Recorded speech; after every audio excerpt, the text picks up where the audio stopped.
Այսօր մենք սերտելու ենք հայտնության գրքի ներածությունը, առաջինը ներածությունը, սիրելիներս, պետք է խոսանք ինչ է ասում Աստված այս գրքի մասին եւ շատ յոթերի մասին ենք խոսալու։ Սկիզբը, երբ որ Աստվածաշունչը կարդում էին սկզբի տարիներին, 7 կնիկներ, 7 թասեր, 7 փողեր, այս սրանք էր գալի։ Բայց հետո որ նայում ենք 100 հատ 7-ից ավել 7-էր կա մեջը։ Այսօր կնայենք երևի մի 100 հատ իրար հետ։ Նոր դրանից հետո, երբ որ առաջի գլուխ, երկրորդ գլուխ կանցնենք, կտեսնենք այդ 7-երը, որ մեծ նշանակություն ունեն Աստծո ծրագրի մեջ, Փառք Հիսուսին։ Ուրեմն հայտնություն եզակի ոչ թե հոգնակի, սիրելիներս, հայտնություն բառը դա եզակի է, it's singular։ Շատերը ասում են, որ հայտնություններ չկա, գիտեք, Աստվածաշունչը սերտելու սովորելու համար մի այս ձևի կանոն կա։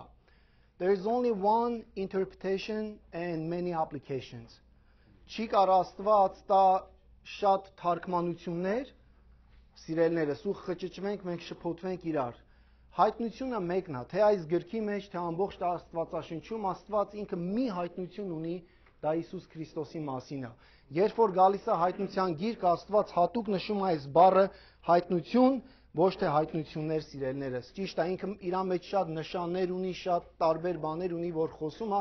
բայց դա չի նշանակում, որ տարբեր հայտնություններ է։ Գիրքը մեկ հայտնության մասին է։ Հովանու 16:4-ի մեջ Հիսուս ասաց Սուրբ Հոգին ինչ պետք է անի Հիսուսին։ Նա պիտի փառավորի ինձ, սիրելիներս, Փառք Հիսուսին։ Ուրեմն 5 տակարանում տեսնում ենք Քրիստոսը մարգարեության մեջ, եւ բոլոր մարգարեները ասել են, որ ահա նա գալիս է։ Երբ որ կարդում ենք մարգարեությունները, բոլորը վկայում են, ահա Հիսուսը գալիս է։ 5 տակարանը, որ կարդում ենք, մենք այդ տեսակ պետք է նայենք։ Ավետարանները խոսում են Քրիստոսը պատմության մեջ, սիրելիներս։ Եվ ահա նա մահացավ, ահա նա մահացավ մեր համար, մեր մեղքերի համար։ Գործք առաքելոց գիրքը, երբ որ կարդում ենք, Քրիստոսը եկեղեցու կյանքում, ահա նա կենդանի է, իրանց վկայությունը դա էր առաքյալների, նա մահացել է ու նա հիմա կենդանի է։ Եվ թղթերը, երբ որ կարդում ենք Պողոս առաքյալի 14 նամակները, Հովհաննեսի նամակները, Քրիստոսը մեր առօրյա կյանքում, ահա նա փրկում է։ Ինչ է Հիսուսը անում մեր առօրյա կյանքում ու ինչպես պետք է ապրենք մեր քրիստոնյա կյանքը, սիրելիներս։ Այ օրինակ փոքր օրինակ բերեմ։ Պողոս առաքյալը խոսում է հոգու առաջնորդությունը ոնց պետք է լինի։ Ասում է լցվեք, աղոթեք հոգով, լցվեք հոգով, քայլեք հոգով եւ առաջնորդեք հոգով։ Տեսեք, սա քրիստոնյայի հոգու spiritual formation-ն է, մեր հոգու առաջնորդությունն է, սիրելիներս։ Եվ մենք ոնց որ նամակների մեջ ենք դա տեսնում, որ ոնց կարանք Քրիստոսը ապրենք մեր առօրյա կյանքում։ Եվ հայտնության գիրք այսօր որ կարդում ենք ու խոսում ենք այսօրվա այս ներածությունը, հայտնության գրքում Քրիստոսը գալիք փառքի մեջ։ Փառք Հիսուսին։ Ահա նա թագավորում է։ Սա է հայտնության գրքի պատգամը, ահա նա Քրիստոսը թագավորում է։ Ու Սուրբ Հոգին Հիսուսին փառավորելու է հայտնության գրքի մեջ, սիրելիներս, որտեվ դա խոստացավ, ասես մխիթարիչը գալու է ու ինքը սա անելու է մեր կյանքում։ Ում տրվեց այս նամակը, to whom it given։ Հիսուս Քրիստոսի հայտնությունը, որ Աստված նրան տվեց ցույց տալու համար իր ծառաներին այն բաները, որոնք շուտով պիտի պատահեն, եւ իր հրեշտակի միջոցով ուղարկելով հայտնի դարձրեց իր Հովհաննես ծառային, որ եւ վկայեց Աստծո խոսքը եւ Հիսուս Քրիստոսի վկայությունը եւ այն բոլոր բաների մասին, ինչ որ տեսավ։ Ուրեմն Հիսուս Քրիստոսի հայտնությունը, որ Աստված տվեց ում Հիսուս Քրիստոսին։ Աստված ամբողջ հայտնությունը բացել է Հիսուս Քրիստոսին, Հայրը։ Գիտեք, անցյալ անգամ մի տեսակ հարց եղավ, Արմեն եղբայրը հարցրեց, ասեց Հիսուսը գիտի իր երկրորդ գալստյան մասին, օրը, որ ինքը երկրի վրա էր, դեռ չէր համբարձվել երկինք, ինքը այդ տեսակ մի խոսք ասեց, չի ասեց Հայրը գիտի ժամանակներ, ասեց, ձեզ տրված չի։ Անգամ մի տեղ ասում է, որ որդին չգիտի, որտեղ որդին մարմնի մեջ էր։ Գիտեք, ես վստահ եմ, որ Հիսուս Քրիստոսը գիտի իր երկրորդ գալուստը եւ հափշտակության օրը, սիրելիներս։ Եթե մենք ասենք չգիտի, ուրեմն տեսեք հայտնության գիրքը ասում է Աստված նրան տվեց։ Աստված Հիսուսին բացել է ամբողջ հայտնությունը, Հայրը, երբ որ նա համբարձվեց գնաց երկինք, երբ որ Հիսուսը համբարձվեց ու գնաց երկինք, արդեն մենք տեսնում ենք Հիսուսը իր ամբողջ աստվածային էությունը, նա մարմնի վրա ասում է Փիլիպեցիների մեջ, որ նա he emptied himself, նա դատարկվեց, իրան խոնարեցրեց, նա Աստված էր 100% եւ մարդ էր 100%, բայց հիմա հայտնության գրքի մեջ ասում է նա Աստված ամբողջ հայտնությունը բացեց Հիսուսին, ինչի համար ցույց տալու իր ծառաների համար։ Հիսուսը Հովհաննեսին տվեց իր ծառաների, մեր համար հայտնության գիրքը, որ մենք հասկանանք։ Տեղեր կա, որ կտեսնենք, որ օրինակ 10-րդ գլխի մեջ է, որ բան կա, որ ցույց է տալիս Հիսուսը եւ ասում է հրեշտակի միջոցով եւ ասում է այդ մասին մի գրիր։ Հովհաննեսը տեսավ, բայց չգրեց, բաներ կա, որ մեր համար փակված է։ Մենք ամբողջ հայտնության գիրքը չենք կարող սերտենք, սիրելիներս, փառք Հիսուսին։ Եվ հիմա տեսնում ենք Apocalypse, հայտնության գիրքը կոչվում է Apocalypse։ Գիտեք, երբ որ Apocalypse բառը Google-ի վրա տպում եք, այնքան նկարներ է տալիս, սատանան պոզերով, այս տեսակ բաներ։ Գիրքը սիրելիներս Հիսուս Քրիստոսի մասին է, Apocalypse, այսինքն նշանակում է սիրելիներս քողակազրկում, երբ որ բացում է, բացահայտում է Աստված հայտնության գիրքը։ Ամեն բան, որ սկսվեց ծննդոցում, իր ավարտին է հասնում հայտնությունում ամբողջական ծրագիրը։ Այսօր տեսնելու ենք, ինչ որ ծննդոցի մեջ Աստված արել էր, բոլորը հայտնության գրքի մեջ ավարտին է հասնում։ Ներկա ժամանակների աղետալի վիճակը, վախճանը, թագավորների թագավորի հրաշափառ հայտնությունն իր համատիեզերական թագավորությունում, սիրելիներս, լինելու է մեկ իշխանություն եւ մեկ թագավոր է լինելու, դրա մասին կխոսանք։ Սատանայի խորտակումը Աբուսոյում անդունդի մեջ, սատանան գնալով իջնում է ներքև, հիմա որտեղ է ինքը օդի իշխանն է, ու ինքը ասում է երկնայիններում է։ Դեռ ինքը իշխանություն ունի, որ կարում է օդի իշխանն է, տիրի ամբողջ աշխարհի մարդկության վրա, բայց նա գնալով իջնում է, Աստված նրան վայր գցեց իր ստեղծված այն փառավոր տեղից, գնալով ինքը գիտի, որ ինքը իջնում է ներքև ու Աստված իրան ուր է տանելու, վերջի կետը կրակի լիճն է, Աբուսոն ընդ պետք է կապվի եւ դրա համար նա բորբոքված է, որտեղ մենք բարձրանում ենք ու ինքը իջնում է, սիրելիներս։ Եվ Քրիստոսի հազարամյա թագավորությունը երկրի վրա բացահայտելու է դրա մասին հայտնության գիրքը, որ սովորենք, վերջնական ապստամբություն եւ մեղքի ոչնչացումը, դեռ մեղքը աշխարհի վրա իշխանություն ունի, եւ նոր երկինք եւ նոր երկիր։ Շատերը ասում են նոր երկիրը հասկացանք, բայց ինչու նոր երկինք, սիրելիներս։ Երկիրը հասկացանք, որ Ադամը մեղ գործեց, երկիրը անեծքի մեջ ընկավ։ Մենք պետք է հիշենք, որ առաջի մեղքը երկնքում է եղել, երբ որ սատանան ինքը հպարտացավ։ Եվ Աստված ասում է, ես նորը պետք է ստեղծեմ, ամեն բան նոր պետք է լինի։ Ուրեմն հայտնության գիրքը կոչվում է քողակազրկում, Revelation the Unveiling, ամեն բանի վախճանը տեսնելու ենք այս գրքի մեջ։ Միակ գիրքն է, որ հատուկ օրհնություն է խոստանում ընթերցողին։ 404 համարներ հայտնության գրքում պարունակում են, հայտնության գիրքը ընդհանուր ունի 404 համարներ, որոնք պարունակում են մոտ 800 ակնարկներ 5 կտակարանից։ Ուրեմն, երբ որ սերտենք հայտնության գիրքը, շատ գնալու ենք 5 կտակարանի համարներ նայենք, որովհետև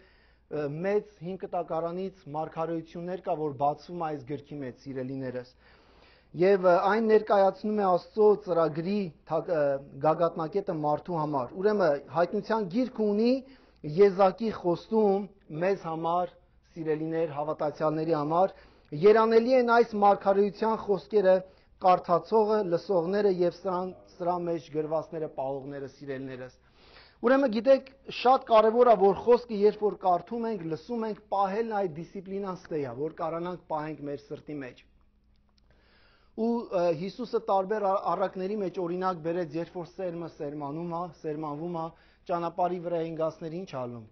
Իրա մեջ չի պահում, փշերի մեջ, քարերի մեջ, բայց ասում է պարարտ հողի մեջ, որ ընկնում է, ասում է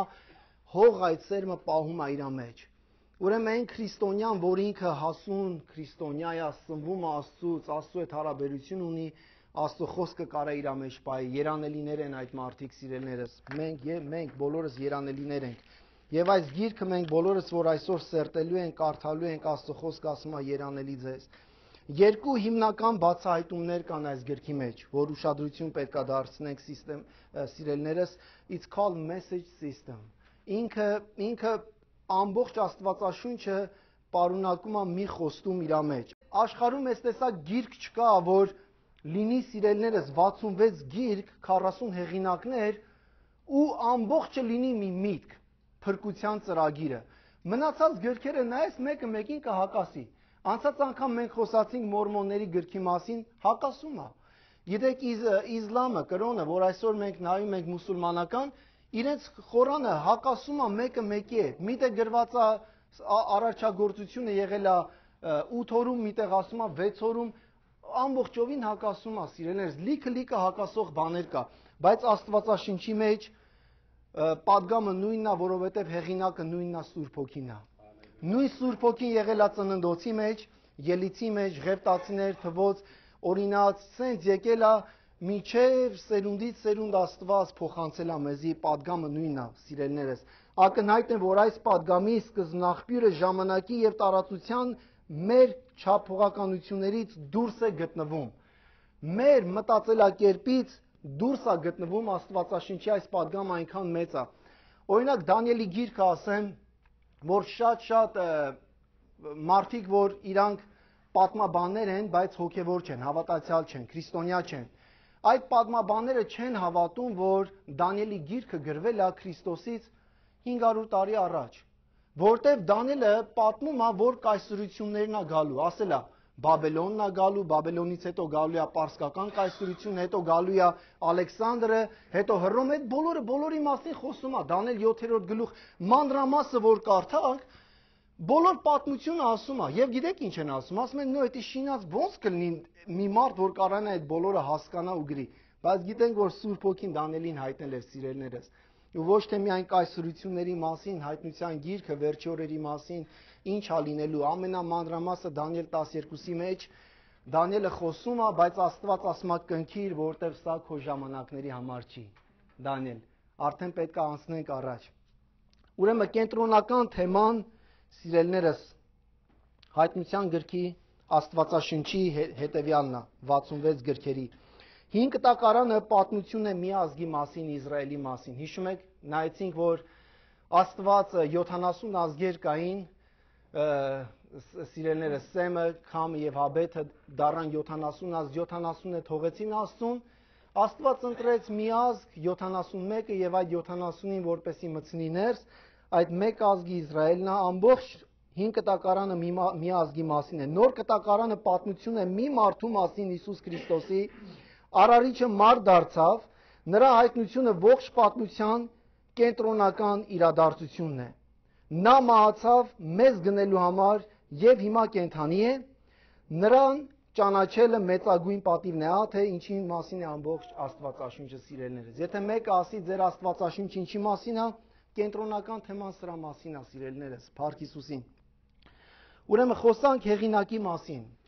Ով է գրել գիրքը, Հովհաննեսն է գրել, պարզ ասում է իր անունը։ Իհարկե մյուս Հովհաննեսի, երբ որ ավետարանը կարդում ենք, կարծես ծածուկ է պահում իր անունը, կոչում է նրա սիրելին, չէ, Հիսուսի, այդ տեսակ բաներ չի շատ բաներ խոսում, բայց այդտեղ պարզ ասում է, որ Հովհաննեսին Աստված հայտնեց։ Ուրեմն Հովհաննեսը, սիրելիներս, ուներ 3 աշակերտ, Irenaeus, Justin Martyr and Eusebius։ Երեքն է պատմական մեծ հայրեր են եղել եկեղեցու մեջ ու Հովհաննեսի մասին, եթե ուզենանք շատ բաներ սովորենք, կարանք իրանց գրվածներից սովորենք, որ նրանք գրել են Հովհաննեսի մասին շատ բաներ։ Կուզեք կանդիշենը միացնեմ։ Չէ՞։ Okay։ Ուրեմն Հովհաննեսի ավետարանը, սիրելիներս, Հովհաննեսը գրել է Հովհաննեսի ավետարանը, նա նաև գրել է 3 թղթեր, Հովհաննես, Սիրո քարոզը, եթե հիշում եք, շատերը ասում են, որ այդ նամակը Հովհաննես առաջի Հովանու այդ նամակը գրվել է Եփեսոսի եկեղեցուն, Հովհաննեսը, որ հովություն արել, Եփեսոսի եկեղեցին, սիրելիներս, պատմական, որ նայենք, նա 3 հովիվ է ունեցել։ Առաջին ունեցել է Պողոսը, որ սերմանել է, որ գործել է Եփեսոսի, այդ Պողոսից հետո Տիմոթեոսն է գործել, Տիմոթեոսից հետո Հովհաննեսը ետ է դառնում Եփեսոս, պատմությունը այդ տեսակ ասում, ու նա սկսում է այդտեղ աշխատել Եփեսոսի եկեղեցու հետ։ Առաջի 100 տարին եղել է առողջ եկեղեցի, Եփեսոսի եկեղեցի, նոր դրանից հետո հայտնության գրքի մեջ կտեսնենք ինչ է կատարվում, որ արդեն խոսում է Հովհաննեսը ինչ է լինելու այդ եկեղեցու հետ։ Ուրեմն նա գրել է առաջի իր նամակը,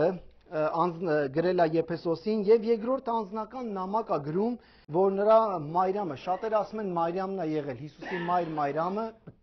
որ նրա մասին խոսում է, ու գիտեք Մայրամին, որ ինքը ետ է դարձել, ելի Մայրամը դեռ կենթանի է եղել այդ ժամանակներում, այդ տեսակ են ասում որոշ մարդիկ, որ նա Մայրամին այս նամակը ուղղում է եւ նամակի մեջ ասում է զգույշ եղիր, ասում է ամեն մեկին քո տունը մի թող որ մտնի։ Ամեն մեկին ասում է տունդ մի թող մտնի, ինչի համար, որտեվ շատերը պատմաբաններ ասում են, որ շատերը եկել էին եւ Մայրամին ուզում էին, որ համոզեն, որ ինքը իր միտքը փոխի որոշ վարդապետական կետերի մեջ, որտեղ Մայրամը գիտեր ճշմարտություն Հիսուսի մասին, որ նա Աստված է, եղել 100% մարդ եւ 100% Աստված։ Եվ այդ դեպքում նամակի մեջ նա խրատներ է տալի, որպեսի ամեն մեկի սուտ վարդապետներին ու ուսուցիչներին չընդունի, եւ երրորդ ուղերձը Գայոսին։ Երրորդ նամակը կարճ նամակ է, շատ անձնական նամակներ են սիրելիներս։ Ուրեմն Հովհաննեսը ծնվել է Բեթսայդայում։ Բեթսայդան, եթե նայեք այս քարտեզի վրա կա, Գալիլեայի այս մասում է սիրելիներս, Գալիլեայի ծովը, Իսրայելը, որ նայեք այսպես վերև է բարձրանում, ներքևը Մերիալ ծովն է, ուրեմն Բեթսայդան գտնվում է այստեղ, բոլոր աշակերտները այստեղ են եղել սիրելիներս։ Տեսեք Սամարիան այստեղ է եղել, Հուդան, Երուսաղեմը, երբ որ հрьяաները շատեր ուզեցել են Երուսաղեմից բարձրանան Սամարիա, այս մասը անվանել են անմաքուր մաս։ Իսրայելը հիշում եք, որ երկու մասի է բաժանվում Իսրայելի ցեղը,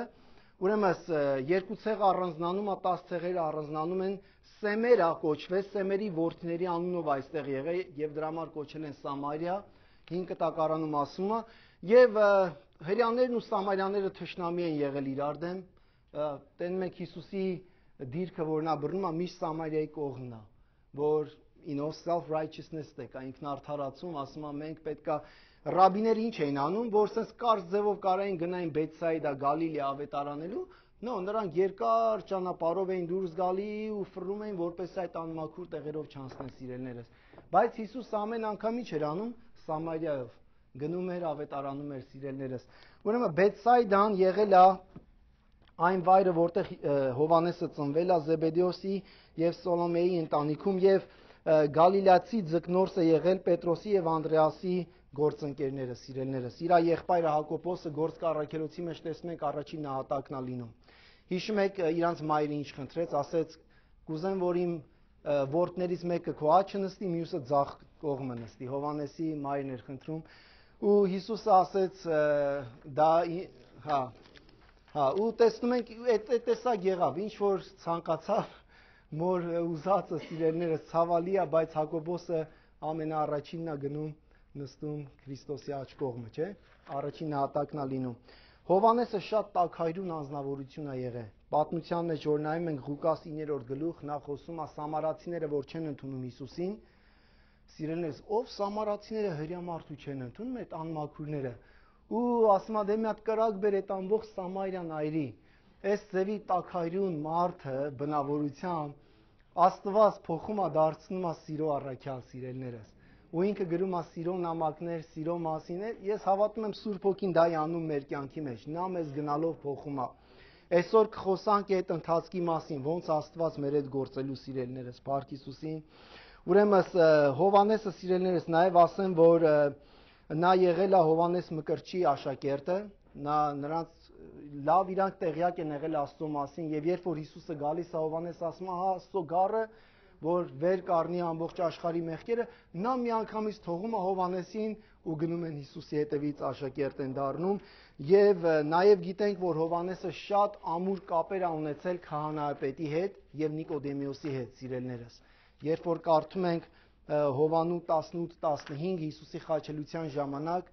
նա կարողանում է որոշ գործեր անի, մտնի այնտեղը, որտեղ որ քահանան է ծանոթներ ունի, ծանոթներ է ունեցել Հովհաննեսը։ Անունով տղա է եղել, հա։ Ուրեմն նաև գիտեք Հովհաննեսը մի յուրահատուկ բախտ է ունեցել, որտեղ Հիսուսը ունեցել է 12 աշակերտներ, եւ այդ 12-ից բացի նա ընտրել էր մի 3 հոգու, որ այդ 3-ի հետ ավելի առանձին խոսում էր։ Այդ 3-ից մեկը եղել է Հովհաննեսը, սիրելիներս։ Հովհաննեսը փոքր խմբի մեջ էր այլակերպության լեռան վրա։ Ով էր այնտեղ Հովհաննեսը, Հակոբոսը եւ Պետրոսը։ Եվ 3-ով են եղել։ Ուրեմն ինքը ինչ որ տեսավ այլակերպության լեռան վրա, ասեց մի րոպե, սա նույն Հիսուսը չի։ Այդ նույն ինքը խոսում է հայտնության առաջի գլխի մեջ։ Ինչ որ տեսել է այդտեղ այլակերպության լեռան վրա, ես պատկերացնում եմ ինչ փափագով սпасել է Հիսուսին մեռելներից, որ հարություն առավ, գնաց երկինք, Հիսուսը համբարձվեց, ոնց է ինքը սпасել, որ արդյոք ես այդ Հիսուսին էլի կտենամ։ Ու իրոք տենում է, սիրելիներս, Պատմոսում։ Եվ Հայրոսի աղջկա հարության ժամանակ, Մատթեոս 9:18-ում, Ձիթենանց լեռան քարոզի ժամանակ Հիսուսը, որ հատուկ խոսում է վերջին օրերի մասին, այդ լեռան վրա այդ սիրելիներս, Հովհաննես այդտեղ այդ երեքի հետ եղե, եւ անգամ Հիսուս ստանձեց Մարիամին խնամք տանելու համար, որ ինքը այդ ծառայությունը պետք է անի, եւ վերջնական արդյունքում աքսորվեց եւ հետո վերադարձավ Եփեսոս։ Պատմությունն է տեսակ ասում։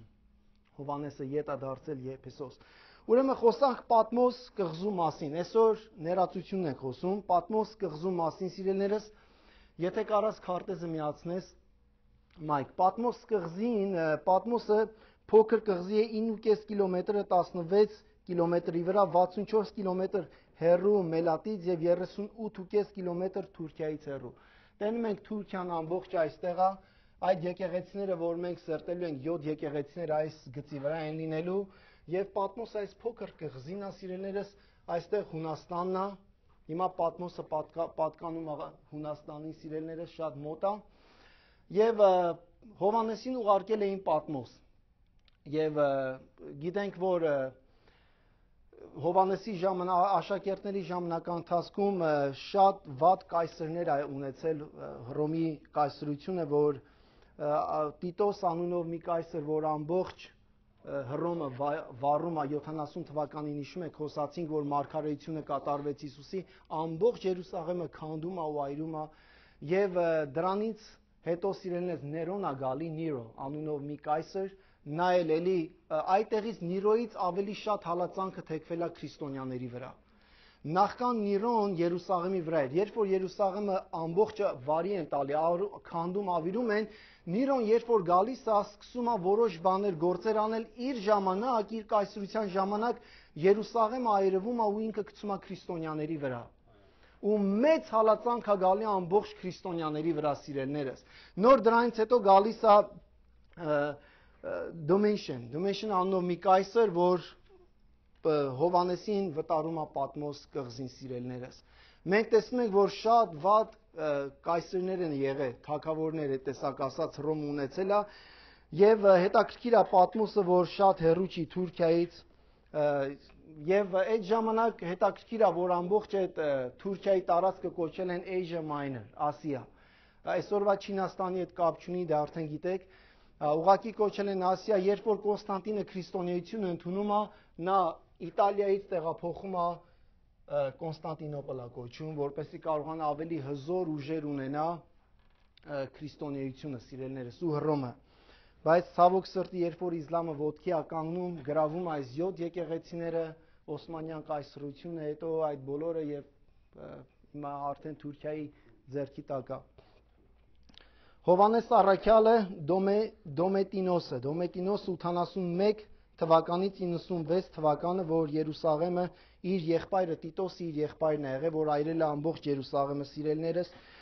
եւ դրանից հետո Irenaeus, Clement and Eusebius այս բոլորը գրել են Հովհաննեսի մասին, որ նա վերադարձել է Պատմոսից, եւ շատ պատմություններ կա, որ Հովհաննեսին ուզեցել են վառեն, ուզեցել են տարբեր ձևով տանջամային արել, բայց նրա հետ ոչ մի բան չի եղել, սիրելիներս։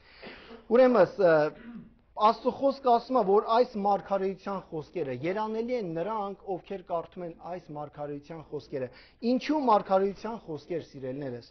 Ուրեմն 5 կտակարանը 1845 մղումներ ունի Քրիստոսի երկրի վրա իշխելու համար։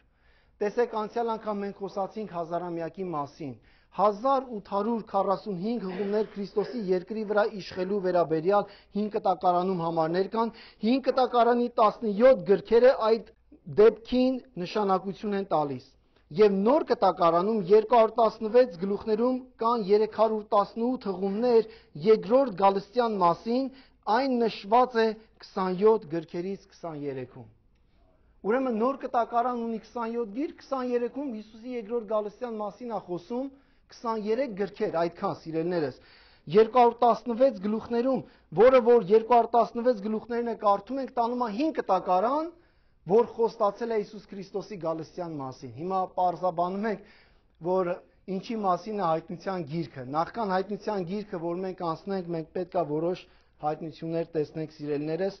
Ուրեմն հայտնության գիրքը 4 տարբեր ձև են կարդում սկալերները, աստվածաբանները կամ theologians, աստվածաբանները եւ սկալերները, commentator-ները, եւ 4 տարբեր ձև կա։ Ոմանք ասում են, որ դա ուղղակի պատմական է, ոչ մի նշանակություն չունի այսօր, ուղղակի պատմական է, որոնք ասում են դա allegorical է, իր ուղղակի խորհուրդներ է խոսում, իրական չի լինելու, ինչ որ պետք է լինի բառացիորեն, սիրելիներս, եւ ամենակարևորը futurist, այս prophetic, էսի շատ կարևոր է, որ ապագայի հետ է, մեր view-ն էսի է, futurist, որ մենք այս հայտնության գիրքը այս տեսակ ենք նայում, մենք չենք նայելու allegorically, չենք նայելու, well historically նայելու ենք, բայց չենք ասելու, որ այդ 100 առաջի դարի եկեղեցիներին է պատկացել, մեր համար այսօր ոչ մի խոստում չունի, սիրելիներս։ Yes, ու այդ ձև սերտելու ենք։ Հիմա նայենք մյուս քարտեզը, Մայք, հետաքրքիր է, որ eschatology-ն վախճանաբանություն է կոչվում վերջի օրերի մասին։ Սիրելիներս, eschatology-ն շատ կարևոր է, որ մենք հասկանանք մարդիկ ինչ տեսանկյուն ունեն, անցյալ անգամ մի փոքր խոսացինք վերջի օրերի մասին։ Օրինակ նայեք amillennialist, իրանք հավատում են ինչ է amillennialist, ոչ հազարամյակային։ Հավատում են, որ հազարամյակը դա չի լինելու երկրի վրա, ուղղակի դա խորհուրդ է, դա բառացիորեն չի։ Երկրորդը, որ նայում ենք, սիրելիներս, հետահազարամյակայինն է, հետահազարամյակային, այս խորհուրդը գնալով վերանում է, հետահազարամյակային ինչա, որ իրանք ասում էին հազարամյակը սկսել է արդեն, օրինակ 2000 տարի առաջ սկսել է կամաց, օրինակ Աստծո մոտ մի օրը 1000 տարի է, 1000 տարին մի օր է, սա հոգևոր խորհուրդ ունի, հիշում եք քույրիկը անցյալ ուրբաթ օրը խոսած դրա մասին, հետահազարամյակային խորհուրդն է, որ ասում են գնալով ինչքան վեր չգանք, այնքան լավ է լինելու, այնքան եկեղեցին շատանալու է, մեծանալու է ու եկեղեցին Իսլամը բոլորը դառնալու են քրիստոնյա ու այդ տեսակ Աստծո Քրիստոսը գալու է։ Այս տեսանկյունը, սիրելիներս, 1940 թվականներից թռելա դուրս։ Այդ էլ ուժ չունի, որտեղ մարդիկ 19-րդ, 20-րդ դարին համոզվեցին, որ աշխարհը գնալով փչանում է, ավելի կորում է, ավելի իր վերջին է հասնում ու դրա մեջ լավ բան չկա։ Բայց ոչ հազարամյակայինը, որ մենք այսօր նայելու ենք, սիրելիներս, սա կախված է կաթոլիկ եկեղեցին, լյութերան եկեղեցիները բոլորը այս հազարամյակային, ոչ հազարամյակային տեսանկյուն ունեն եւ երրորդը, սիրելիներս, որ մեր տեսանկյունն է, նախ հազարամյակայինն է, սիրելիներս, նախ հազարամյակայինը։ Ու նախ հազարամյակայինը, որ նշանակում է, որ Աստված ինքը հազարամյակը լինելու է երկրի վրա։ Ուրեմն, սա չի հավատում հազարամյակը լինելու է, սա ասում է սկսել է գնալով լավ է լինելու, տեսնում ենք լավ չի, նախ հազարամյակայինը ասում է դեռ հազարամյակը չի եղել, բայց հազարամյակը լինելու է երկրի վրա, երբ որ Քրիստոսը իր եկեղեցու հետ գա, հափշտակությունից հետո գա երկրի վրա։ Ասեմ, որ հափշտակությունն ու երկրորդ գալուստը տարբեր իվենտներ են, տարբեր ժամերի մեջ է լինելու, սիրելիներս։ Ոչ մեկ չգիտի հափշտակության ժամը։ Հափշտակությունից հետո բոլորը իմանալու են Քրիստոսի երկրորդ գալստյան ժամանակը, որովհետև երկրի վրա մնալու է 7 տարի։ Արդեն Աստված պարզ ասել է այդ թվի մասին, սիրելիներս, բայց հափշտակությունը ոչ մեկ չգիտի երբ անելու եւ անգամ Հիսուս ասեց, օրինակ գողի պես է գալու, սիրելիներս։ Ուրեմն նայենք նեղություններից հետո, ուրեմն եթե մենք հավատում ենք, որ հազարամյակը բառացիորեն պետք է լինի, փոխաբերական իմաստ չունի, որ ոչ հազարամյակայինը amillennialist կոչվում է հունարեն, ան կոչվում է ոչ հազարամյակայինը բոլորը փոխաբերականի է բերում։ Ու իմ գիտեք ցավը նա է, որ ես չեմ կարող հասկանամ 1845 խոսքեր, որ խոսում է Հիսուս Քրիստոսի երկրորդ գալստյան մասին 5 կտակարանում։ Այդ 1845 համարները ոնց կարանք ասենք, որ սա փոխաբերական իմաստ ունի։ Եվ հիշում եք, երբ որ մենք նայեցինք, որ Երուսաղեմը, որ դարպասը մի դարպաս դեռ գեղեցիկ դարպասը չէ, beautiful gate, golden gate, բոլոր դարպասները բաց են, մտնում են, ելնում են, այդ մի դարպասը միջև հիմա փակ է։ Կնքված է ու ոչ մեկ ռիսկ չանում է դարպասը բացի։ Հայտնի 5 տակարանն ասում է, որ Քրիստոսը գա ոտքը դնելու է ձիթենան սարի վրա ու գալու է ու ասում է դարպասը մեջտեղից բացելու է ու մտնելու է ներս։ Դարպասը սպասում է Հիսուս Քրիստոսին, լիքը համարներ կա, որ նախ հազարամյակային տեսանկյունը շատ հոգեհարազատ է մեզ սիրելիներս կտեսնենք հի։ Ուրեմն, եթե մենք հավատում ենք նախ հազարամյակային, ուրեմն նախ հազարամյակայինը ունի 3 տարբեր տեսանկյուն հափշտակության մասին։ Ուրեմն ոչ հազարամյակայինը, ոչ էլ հետ հազարամյակայինը ոչ մեկ չեն հավատում հափշտակությունը, որ պետքա լինի։ Երկուսը հավատում են Քրիստոսի երկրորդ գալստյանը, այո, որ Հիսուս Քրիստոսը երկրորդ գալուստը լինելու է, բայց ոչ հափշտակություն։ Հազարամյակայինը հավատում է, որ լինելու է Քրիստոսի երկրորդ գալուստը, բայց կան այստեղ էլ նախ հազարամյակայինի մեջ կան 3 տարբեր տեսանկյուններ, որտեղ է լինելու հափշտակությունը։ Օրինակ, նախ հազարամյակայինը հավատում է, ոմանք հավատում են նեղություններից հետո, հափշտակությունը լինելու է, բայց նեղություններից հետո։ Երբ որ հասնենք այդ համարները նայենք, կտեսնենք, որ նեղություններից հետո երկրորդ գալուստն է լինում։ Իսկ հափշտակությունը լինում է դրանից առաջ սիրելիներս։ Եվ ոմանք հավատում են նեղությունների մեջտեղում։ Օրինակ Դանիելի մարգարեությունը ասենք, որ գիտեք 7-նակը երբ որ սկսում է, միանգամից նեղությունը չի սկսում։ Առաջի 3.5 տարին կտեսնենք, որ լինելու է compromise, փողզիջումներ, հակաքրիստոսը գալու է սուտ երթումներ ատալու, այ 3.5-ից հետո սկսում այդ ահռելի պահերը, եւ ոմանք նախ հազարամյակայինները հավատում են, որ այդ ժամանակ նոր եկեղեցին պետքա հափշտակվի, իսկ ոմանք հավատում են նախքան նեղությունները, որ դա իմ տեսանկյունն է, հավատում եմ նախքան դա պետքա լինի ու կսերտենք, կնայենք, եթե ինչ որ տարբեր մտքեր կա, կարանք նայենք տարբեր մտքերը սիրելիներս, բայց բոլորս վստահ եմ հավատում ենք, որ Հիսուս Քրիստոսը գալու է, սիրելիներս, իր երկրորդ գալուստը պետքա լինի։ Ուրեմն ոչ հազարամյակայինը, երբ որ ինչքան որ գնում ենք դեպի աջ կողմը, եթե կարաս էլի բացես էջերը, ուրեմն ինչքան որ աջ կողմն են գնում, այնքան նախ հազարամյակային, նախքան նեղությունները հափշտակումը ու ավելի բառացիորեն ենք հասկանում, որ պետքա լինի։ Ինչքան որ աջ կողմն են գնում։ Ինչ որ Աստծո խոսքի մեջ գրված է, հավատում ենք ինչ որ գրված է, այդպես է լինելու է, սիրելիներս։ Ուրիշ ոչ մի ձև չի լինելու, փոխաբերական իմաստներ չկա, բառացիորեն պետքա լինի։ Իսկ ինչքան որ դեպի ձախ են գնում, ոչ հազարամյակային ու հափշտակությունը չկա, երկրորդ գալուստն է լինելու նեղություններից հետո ու ամեն ինչ փոխաբերական է, ամեն ինչ փոխաբերական է, սիրելիներս։ Ուրեմն մի բան ասեմ, որ Աստվածաշունչը երբ որ կարդում ենք, այս տեսակ մի բան կա, figure of speech, որ Աստված ինքը ուզում է միտք արտահայտվի, ինքը ինչ որ մի բան ասում է միտք արտահայտվելու համար, figure of speech են ասում, օրինակ ասեմ, որ ասում է դուք եք երկրի աղը, տես հիմա ամեն ինչ չի, որ բառացիորեն պետքա վերցնենք ու ասենք ես աղն եմ, հեսա կամ որ ջուրը գա կհալվեմ, կամ այն տեսակ չի, կամ 91 Սաղմոսի մեջ որ ասում է իր փետուրների տակ կպայ, չի նշանակում որ Աստված իրոք փետուրներ ունի, կամ դա փոխաբերական իմաստ է, ուղղակի it's a figure of speech։ Աստված ուզում է միտք արտահայտվի, ինքը օրինակ է բերում, առակներով է խոսում շատ ժամանակ, որ կարողանա միտք արտահայտվի։ Օրինակ amillennialism,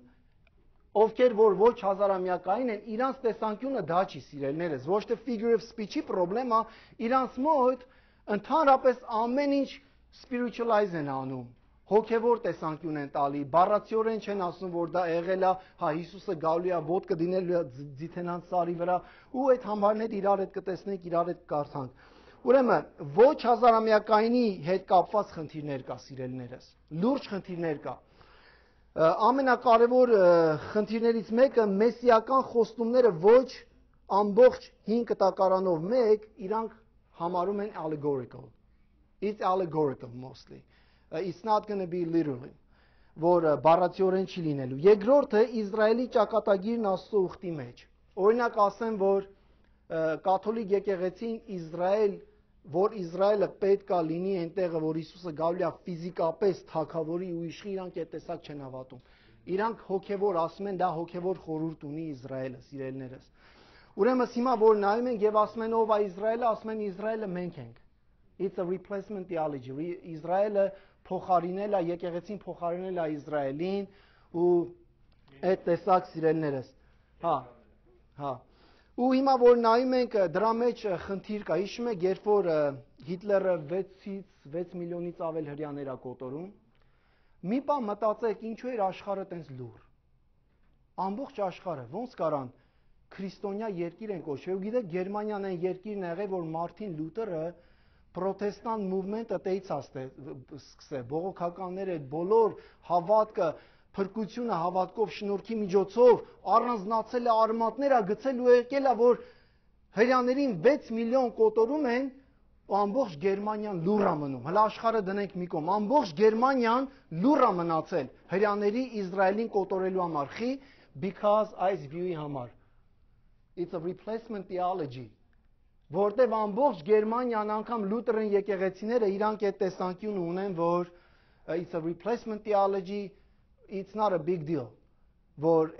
իրանց աչքերի առաջ այդ բանը կատարվել է, ճիշտ է, Հիտլերից վախեցել են, չեն կարացել ոչ մի բան անեն, բայց տեսնում ենք, որ եկեղեցիները շատ լուր են եղել այդ ժամանակ սիրելիներս։ Քրիստոսը գալու է ու ինքը պետք է թագավորի երկրի վրա։ Ուրեմն Ղուկաս ավետարանի մեջ առաջի գլուխ 32 համարի մեջ պարզ ասում է մարգարեությունը Մարիամին, նախքան Հիսուսի ծնվելը, նա մեծ կլինի եւ Բարձրյալի որդի կկոչվի եւ Տեր Աստվածը նրա Դավիթ հոր աթոռը կտա նրան։ Ուրեմն առաջի գալստյան ժամանակ Հիսուսը եկավ, բայց Դավիթի աթոռը իրան չտրվեց։ Այս համարը դեռ օդի մեջ է, սիրելիներս։ Ասում է, երբ որ Քրիստոսը գա, հազարամյակը լինի,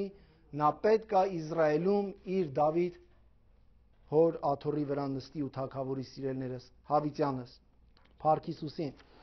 Ուրեմն նայենք հիմա 7-երը, հայտնության Դավիթի արմատը, խոսում է դրա մասին, անգամ բանալիի մասին է խոսում, որ Դավիթի բանալին։ 7-ական կառուցվածքը նայենք, սիրելիներս, 9-րդ էջը բացենք, 7-ական կառուցվածքը նայենք ընդհանուր հայտնության գրքի մեջ։ Հայտնության գրքի մեջ ասեցինք, որ շատ 7-երի մասին է խոսում, ու ինչքան որ սրտենք այս 7-երը բացելու ենք իրար հետ միասին, չենք կարող չխոսանք այս 7-երի մասին։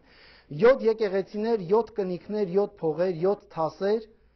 սա կարծես it's for beginners, չէ՞, նոր որ սկսում ես կարդաս, այս սրանք է երևում։ 7 աշտանակներ, 7 հոգիներ, 7 աստղեր, 7 ջահեր, 7 զույգ տիտղոսներ, անուններ, 7 խոստումներ հաղթողներին, 7 եղջյուրներ, 7 աչքեր, 7 հրեշտակներ, 7 որոտումներ, 7 հազարներ, ասում է 7000 մարդ երկրաշարժից մահացավ հայտնության գլխի մեջ, 7 գլուխներ, 7 թագեր, 7 հարվածներ, 7 լեռներ եւ 7 թագավորներ։ Սա ամենայն պարզ 7-երն է, որ կարդաս, մի անգամից տեսնում ես այդ 7-երը կան, սիրելիներս։ Եվ 7 երանությունները, հետաքրքիր է, 7 երանելիները, հիշում եք Մատթեոս 5-ի մեջ Հիսուսը 8 երանելիներին մասին է խոսում, եւ հիմա հայտնության գրքի մեջ կան 7 երանելիները։ Երանի նրան, ով կարդում է, ու նրանց, ովքեր որ լսում են այս մարգարեության խոսքերը եւ պահում են այն բաները։ Սա եզակի խոստումն է մեզ համար։ Երանելի են այն մեռելները, որոնք Տիրոջով են ննջում։ Երանի նրան, որ արթուն կմնա ու կպահի իր հանդերձները մաքուր, սիրելիներս։ Երանի են նրանք, որ կանչված են գառնուկի հարսանիքի ընթրիքին։ Երանելի է եւ սուրբ է նա, ով առաջին հարության մեջ բաժին ունի։ Երանի նրան, ով կպահի այս գրքի մարգարեության խոսքերը, եւ երանելի են նրանք, որ կատարում են նրա պատվիրանները, սիրելիներս։ Այս 7 երանելիները Աստված գրել է հայտնության գրքի մեջ, եւ կան չնկատվող 7-եր, սիրելիներս, անցնենք այդ չնկատվող 7-երին։ 7 առանձնահատկությունները Հիսուսի մասին։ Ամենավերջի էջերում կտեսնենք, որ խոսում է Հիսուսի մազերը, Հիսուսի ձեռքը, Հիսուսի 7 տարբեր առանձնահատկությունների մասին է խոսում, որոնք տանում է մեզի դեպի 5 կտակարանը, սիրելիներս, խոստումները։ 7 նամակների բաժանումները, 7 դերակատարները, ովքեր են. կինը, արու զավակը, կարմիր վիշապը, 7 գլխանի գազանը, սուտ մարգարեն, Միքայելը եւ Գառը։ 7 դերակատարներ կան հայտնության գրքի մեջ։ Դատաստանի 7 տարիները, Քրիստոսի 7 եսեմները։ Շատ կարևոր է։ Միայն ոչ թե Հովանեսի ավետարանի մեջ այդ եսեմները ասում, ես եմ կյանքը, ես եմ ճանապարհը, ես եմ ճշմարտությունը, ես եմ դուռը։ Սիրելիներս, խոսում է այլ 7-երի մասին, որ կարակտունը համարները գրված է կողք առանձին կարդալ, 7 եսեմները, 7 օրհնաբանությունները երկնքում, քիչ առաջ այս երգը միացրեցի, Holy, Holy, Սուրբ է, Սուրբ է, Սուրբ է, դա կոչվում է Revelation Song։ Եվ 7 օրհնաբանություններ կա այդ Revelation Song-ի մեջ, սիրելիներս։ Եվ 7 նոր բաներ, որ Աստված պետք է անի։ Նոր երկինք, նոր երկիր, հայտնության 20-21-ը կարդում եք, 7 նոր բաների մասին է խոսում, սիրելիներս։ Եվ շատ ավելի 7-եր կարակ գտնեք, սիրելիներս, դրանից ավել։ Ուրեմն, ազատագրման ժամանակակետերը պետք է հասկանանք Աստվածաշնչի մեջ, սիրելիներս։ Ուրեմն, Աստվածաշունչը ընդհանուր նոր կտակարանը, որ կարդում ենք, 3 տարբեր բաժիններ կա մեր ազատագրման մասին, սիրելիներս։ Առաջինը Աստված, ով Աստված, Աստված որ է, որ պիտի գա։ Երբ որ մենք ասում ենք Աստված, մենք տեսնում ենք Աստված որ էր 5 կտակարանում, որ է այսօր, որ Հիսուս Քրիստոսը, որ պետք է գա հայտնության գիրքը սերտելու ենք, սիրելիներս։ Եվ Հիսուս Քրիստոսը ով է, հավատարիմ վկան։ Հիսուս Քրիստոսը անցյալում հավատարիմ վկան, մեռելների անդրանիկը, նա հիմա մեռելների անդրանիկն է, առաջի անդրանիկ են ասում մեռելների, որտեղ դեռ ինքն է ֆիզիկապես հարություն առեն մարմնով, հոգին ու անձը, որ մեկ է։ Դեռ ինքը անդրանիկն է, որ ամբողջ եկեղեցին պետք է հետևի այդ նույն օրինակին։ Դրա համար որտեղ որ ասում է մեռելների անդրանիկը, դրա մասին է խոսում։ Հիսուսը միակ մարդն է երկնքում, որ ունի մարմին, անձ ու հոգի, մեռելներից հարություն առած երկնքում, սիրելիներս։ Եվ երկրի թագավորների իշխանը, որ պետք է գա, հայտնության գիրքը խոսում է, որ նա պետք է գա երկրի թագավորների իշխանը, եւ երրորդ խոստումը մեր մասին է, որ սիրեց մեզ։ Աստված սիրեց մեզ, Աստված այնպես սիրեց աշխարհը, որ իր որդին տվեց, որպեսզի ով որ հավատա չկորցվի, այլ հավիտենական կյանք ունենա։ Իր արյունով մեզ լվաց, այդ խոստում այսօրվա համար է, եւ մեզ դարձրեց թագավորներ եւ քահանաներ։ Շատ այս խոսքը մեզ դարձրեց թագավորներ եւ քահանաներ, շատ կոմպլեքս խոսք է։ Գիտեք, 5 կտակարանում Աստված թույլ չի տվել թագավորները քահանայական գործ անեն կամ քահանաները թագավորների գործ անեն։ Սա երկու տարբեր ցեղերի է պատկացել։ Մենք գիտենք Հուդայից եկել է թագավորությունը, Դավիթի արմատը, որ խոսում է Դավիթի մասին, դա թագավորությունն է։ Իսկ քահանայություն, այդ ծառայությունը տրված էր Ահարոնին, սիրելիներս։ Երբ որ Հիսուսի ազգաբանությունը կարդում ենք, օրինակ Մատթեոս առաջի գլուխը, ինքը խոսում է Հիսուս Քրիստոսը, որ թագավորների թագավորն է։ Մատթեոս իր ավետարանը գրել է եւ ուղղել է ում, հրեաներին։ Ինքը չի ուղղել հեթանոսներին։ Իր նպատակն է եղել, որ հրեաները կարդան, դրա համար ազգաբանությունը յետևից գնում է դեպի Աբրահամը, որ հրեաները կարդան ու հավատան, որ Հիսուս Քրիստոսը Դավիթի արմատի խոստացած թագավորն է, որ նա ծնվեց։ Իսկ երբ որ կարդում ենք Ղուկասի մեջի ազգաբանությունը, մենք տեսնում ենք, որ Ղուկասը իր նամակը գրել է ում, հեթանոսներին, հույներին է գրել, սիրելիներս, մեզ է գրել։ Եւ իր ազգաբանության մեջ Ղուկասը, երբ որ Հիսուսի ազգաբանությունը գնում է դեպի վերջը, նոր կտակարը, 5 կտակարան ուր է տանում, միացնում է Ահարոնին, Մարիամի միջոցով, որ նա իրավունք ուներ, նա ուրեմն ով է, նա թագավոր է, Հիսուս Քրիստոսը, իրավունք ունենք իրան ասենք թագավորների թագավորը, եւ իրավունք ունենք իրան ասենք բարձրյալ քահանա, սիրելիներս, նա քահանան է։ Եվ հետաքրքիրը նա է, որ նա այս ծառայությունը մեզ ա տվել։ Սրա մասին մանրամասը կխոսանք, որ 5 կտակարանում ոչ մեկին այս ծառայությունը տրված չէր, որ ինքը կարողանար թագավորական ցեղի մեջից թագավոր լինել եւ դրա հետ մեկտեղ քահանայական ծառայություն ունենար, սիրելիներս։ Եվ ամենակարևորը գիրքը, երբ որ խոսում է հայտնության 1:19, ասում է, ինչ որ տեսնում ես, այն որ կա, այն որ հետո լինելու է սիրելիներս։ Հայտնության գիրքը դրա մասին է։ Ուրեմն փրկվելու 3 ժամանակաձևերը կուզեմ իմանանք։ Հայտնության գրքի մեջ ինչ է կատարվում ու ընդհանրապես ավետարանների մեջ։ Փրկվելու 3 ժամանակաձևերը։ Օրինակ առաջինը մենք փրկվել ենք սիրելիներս։ Ինչ է նշանակում փրկություն։ Օրինակ, what it means to be saved։ Ինչ է նշանակում փրկվել։ Փրկվել ենք ինչից։ Մեղքի պատժից։ Սա մեր դիրքն է Հիսուս Քրիստոսի մեջ։ This is our legal standing in Jesus Christ. Մենք արդեն փրկվել ենք։ Մեր դիրքն է Հիսուս Քրիստոսի մեջ մեղքի պատժից, այսինքն դատաստանի եւ մեղքի օրենքից։ Հիմա սատանան ինքը չի կարա քեզ գա ասի դու Աստծո որդի ես։ Դու Հիսուսի Աստված քո հետ կապ չունի։ Օրինակ մենք խոսացինք երկու կիրակի առաջ, որ ասում է Սուրբ Հոգին վկայում է մեր հոգում, որ մենք ով ենք, որ մենք Աստծո զավակներ ենք։ Դա հենց մեր դիրքի մասին է խոսում։ Մեր փրկված, եթե ոմանքս չեն կարում համոզվենք ու լսենք այդ ձայնը հոգու, որ մենք այդ դիրքի մեջ ենք, ուրեմն պետք է քննենք մեր փրկության process-ը։ Տեսնենք իրոք, որ մենք վերստին ծնված ենք Աստծուց։ Ուրեմն սա դիրքային առումով ասում։ Փրկվել ենք արդեն։ Եփեսացիների 2-րդ գլուխ մենք հավատացինք, փրկվեցինք շնորհքի միջոցով։ Կոչվում է արդարացման փրկություն սիրելիներս։ Երևի միացնենք մի քիչ շոկել է։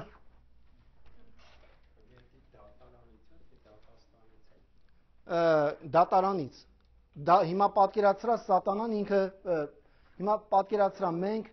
որ փրկությունը չունենանք, մեր մեղքը մեր վրա է, նա դատախազն է հանդիսանում սատանան, ու ինքը օգտագործում է մեղքի օրենքը քեզ դատապարտելու համար։ You're done։ Բայց երբ որ Հիսուս Քրիստոսին ընդունում ես անձնական Տեր ու Փրկիչ Աստծուց ծնվում ես, նա էլի գալիս է ուզում այդ հարվածը տա, դատախազի դերքի մեջ է, ինքը ինչ անում մեղքը վերցնում է մեր առօրյա կյանքի, մեր ապրած կյանքի ու սկսում է հարվածել քեզ։ Ասում է լսի, տես մեղ գործեցիր։ Ու ինքը սկսում է քեզ նսեմացնել, հարվածել քո ինքնությանը, ով ես դու Հիսուս Քրիստոսի մեջ, ու հենց այդ ժամանակ Քրիստոսի այրուն ասում է ես քեզ արդարացրել եմ։ Բայց երկրորդը կարևոր է, երկրորդը մենք դեռ փրկվում ենք։ Մեր դիրքը մենք փրկվել ենք, երկրորդը դեռ մենք փրկվում ենք, սա կոչվում է սրբացում։ Sanctification։ Ուրեմն տեսեք, հենց ապաշխարությունը այստեղ է գալի։ Երբ որ մենք Աստծուն ընդունում ենք անձնական Տեր եւ Փրկիչ, չի նշանակում, որ մենք մեղքի իշխանությունից պրծանք, մենք արանք հանգիստ նստենք։ Չէ, դեռ մեղքը աշխարհի մեջ գործում է, ու նա սպասում է, որ մենք ընկնենք դրա մեջ։ Բայց երբ որ մենք ընկնում ենք մեղքի մեջ, ինչ ենք անում, մենք ապաշխարում ենք, գնում ենք դեպի ապաշխարությունը։ Հենց ապաշխարությունը սա կոչվում այդ սրբացման process-ը Հռոմեացիների 6-րդ գլուխը որ կարդանք, մանրամասը բացատրում է գործնական Սուրբ Հոգով րոպե առ րոպե ապրելու process-ն է։ Րոպե առ րոպե ապրում ենք Քրիստոսով մեր սրբացման համար, մեր փրկությունը, որպեսզի կարողանանք հասնել կետին սիրելիներս։ Մենք փրկված ենք Հիսուս Քրիստոսով, դիրք ունենք, բայց դրանից հետո գիտենք, որ դեռ մեղքի իշխանություն ունի երկրի վրա, մենք ընկնում ենք պահեր կա դրա մեջ, բայց ինչ ենք անում, ապաշխարության միջոցով դուրս են գալի մեղքի իշխանությունից եւ սատանան չի կարող մեզ դատապարտի, որտեղ Սուրբ Հոգին ունենք մեր մեջ։ Եվ Հռոմեացիների 6:22-ի մեջ պարզ ասում է, բայց հիմա որ մեղքից ազատված եւ Աստծո ծառա եղած եք, ոչ թե մեղքի ծառա, Աստծո ծառա եղած եք, ձեր պտուղն ունեք սրբանալու համար, եւ նրա վերջ հավիտենական կյանքն է։ The fruit of repentance equals eternal life։ Ուրեմն այդ ձև կարանք նայենք սիրելիներս։ Ապաշխարության պտուղը մեզ առաջնորդում է հավիտենական կյանքի։ Ուրեմն ապաշխարությունը շատ կարեւոր է։ Փրկությունը ամենառաջի կետն է։ Մեր legal standing-ը դա է։ Ես վերստին ծնված եմ, փրկված եմ, արդարացած եմ Հիսուսի անունով ու արյունով, բայց ես պետք է այն փրկությունը գործեմ ահով ու վախով, չէ՞։ Ֆիլիպեցիների մեջ այդ տեսակ ասում, ամեն օր, եթե Սուրբ Հոգին մեզ մի բան ասում է, որ պետք է փոխենք, կարանք փոխվենք, սիրելիներ։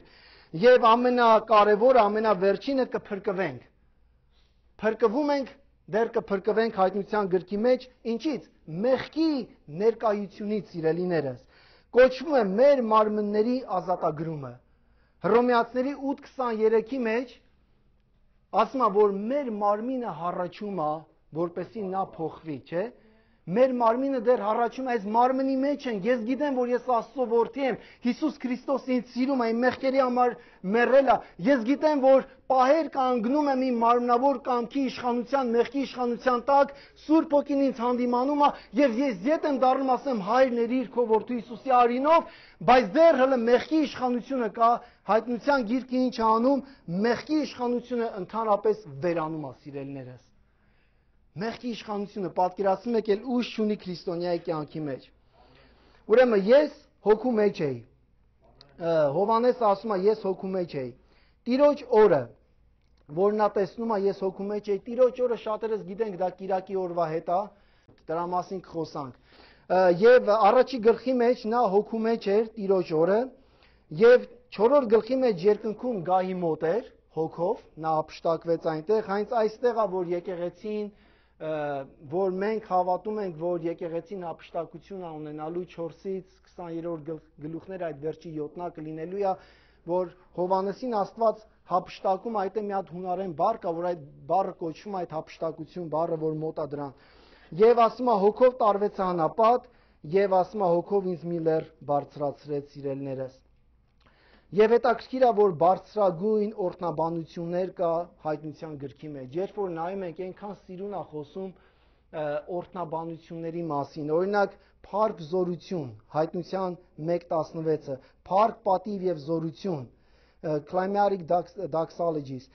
փառք պատիվ եւ զորություն, հայտնություն 4:11, օրհնություն, պատիվ, փառք ու զորություն, օրհնություն, փառք, իմաստություն, գոհություն, պատիվ, զորություն, կարողություն։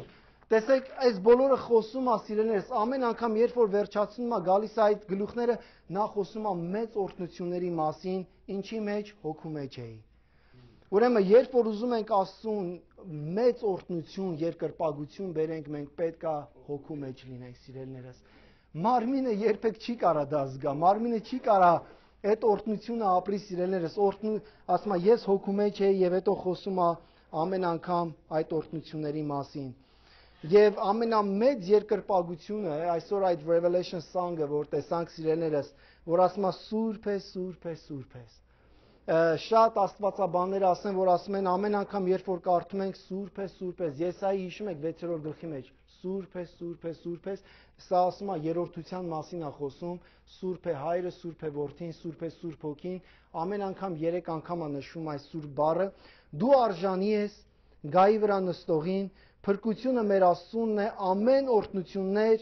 աշխարհի թագավորությունները տարբեր գլուխների մեջ գրված է, քեզ գոհություն են մատուցում, մեծ ու զարմանալի են Տիրոջ գործերը, չէ՞։ 4 ալելույաները 19-րդ գլխի մեջ, 4 ալելույաները, որ միայն նշված է հայտնություն 18-րդ 19-րդ գլխի մեջ։ Եվ այդտեղից վերցված է այդ երգը, հիշում եք, հալելույա, հալելույա, հալելույա, հալելույա։ Այս 4 հալելույաները եկեղեցին այսօր երգում է, ու քանի անգամ երգում ես այս երգը, զգում ես այս երկնային օրհնությունը, սիրելիներս, փառք Հիսուսին։ Ուրեմն կամ բաներ հայտնության գրքի մեջ, որ նայելու ենք, դեռ իրանց տեղում չեն, իրանց դիրքի մեջ չեն։ Օրինակ, Իսրայել երկիրը, սիրելիներս, մենք պետք է տեսնենք, որ Իսրայել երկիրը պետք է իր ամբողջ դիրքը վերցնի։ Նա Երուսաղեմ այսօր Իսրայելի մայրաքաղաքն է, բայց դեռ հրեաներինը չի կոչվում։ Հրեաներինը չի կոչվում, չեն կոչվում, որ իրանցն է, սիրելիներս։ Երբ որ գնացինք Իսրայել, տարան այդ հողը, որ Ամերիկան գնել էր դեսպանատունը շինելու համար, տարան այդ հողը, դատար կտե կանգնեցինք ու աղոթք արեցինք այդ հողի վրա։ Ամեն ձև հիմա Ամերիկան ուզում է, որ Իսրայելը գնա այդ հողի վրա դեսպանատունը շինի, but good luck։ Այդ դրանից հետո շինի ինչ պետք է լինի։ Մենք տեսնում ենք, որ դա շինելու համար այդ ընթացքում հակաքրիստոս կոմպրոմիզներ պետք է լինեն, որտեղ Պաղեստինի հետ պետք է մտնես այդ փողզիջումների մեջ, լիքը բաներ կա, որ կնայենք, սիրելիներս։ Ուրեմն դեռ Իսրայել իր դիրքի մեջ չի, եկեղեցին էլ իր դիրքի մեջ չի, հայտնության գրքի մեջ երբ որ նայում ենք։ Եկեղեցին պետք է լինի երկնքում։ Այդ տեսակ Աստված նախատես է, ապշտակությունը լինում է եկեղեցին երկնքում Հիսուսի հետ։ Գառը Հիսուս Քրիստոսը հիմա իր հոր գահին է նստած, ոչ թե իր գահին։ Գիտեք։ Ինքը իր գահի նստած, ինքը պետք է գա երկրի վրա, իր գահի վրա նստի թագավորների թագավորը, նա պետք է իշխի եւ ասում է ամբողջ կառավարությունը պետք է հանգստանա իր ուսերի վրա։ Սա this is not allegorical. Սա փոխաբերական չի, սա պետք է Աստված Հիսուս Քրիստոսը գա, դեռ իր գահի վրա ինքը պետք է նստի սիրելիներս։ Եվ չորրորդը սատանան նա պետք է կապված լինի։ Եվ Չակ Սմիթը իմ սիրելի ուսուցիչներից մեկն է, որ միշտ իր քարոզները լսել եմ, ասում է, եթե allegorically վեկալենք փոխաբերական իմաստով, որ ամեն ինչ փոխաբերական, ասում է, հիշում եք, որ սատանան ասում է սատանային կապեց շղթայով, ասում է, եթե դա փոխաբերական լինի, ուրեմն սատանայի շղթան շատ է երկարել։ Աստված ասում է, նա իջավ ու սատանային կապեց, սա բառացիորեն նա կապելու է սատանային ուր ակցելու իր տեղը Աբուսոյի մեջ, անդունդի մեջ, որտեղ որ նա պետք է լինի, 1000 տարի նրան կապելու է։ Ինչու համար, որ Աստված ապացուցի ինչ էի պատրաստել Ադամի համար ու բոլոր աշխարհի սերունդների համար։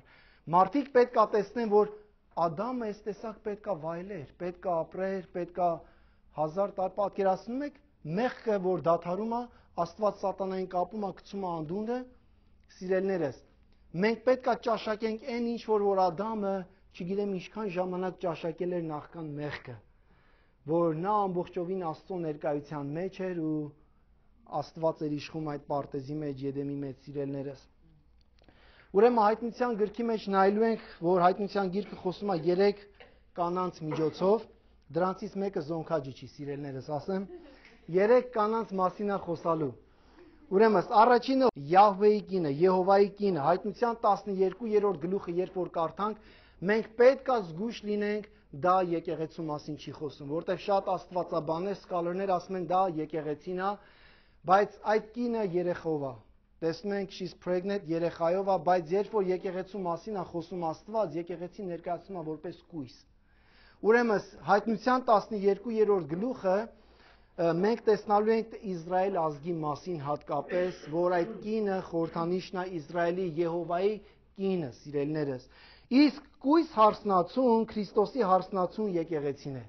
Մենք տենալու ենք հայտնության գրքի մեջ, որ խոսում է կույս հարսնացուի մասին, սա երկրորդ կնոջ մասին է խոսում եւ երրորդը Պորնի կինը, որը խորհրդանշում է Բաբելոնը, կինը նստած գազանի վրա, սիրելիներս։ Այդ կնոջ մասին եք խոսանք 3 կանանց մասին։ Եվ հետաքրքիր է, սա կուզեմ, որ երևի Սվետ քույրը կարդա, ես մի քիչ չայ խմեմ։ Ծննդոցի մեջ ինչ որ կատարում է Սվետ քույր, եթե կարաս 14 էջը, 15 էջը եւ 16-ի կեսը կարդաս այս մասին, ուրեմն ինչ որ ծննդոց գրքում կատարվում է, սիրելիներս, համատելու ենք ծննդոցը հայտնության մեջ։ Okay, այն հայտնությունը ծննդոցը սկիզբն է, հայտնությունը վերջն է, հայտնություն, ազատագրում, ամբողջացում, սիրելիներս։ Մենք տեսնելու ենք այս մասին։ Ուրեմն ինչ որ ծննդոցում սկսվեց, հայտնության գրքի մեջ ավարտին է հասնում։ Եթե կարաս կարդաս Սվետ քույր։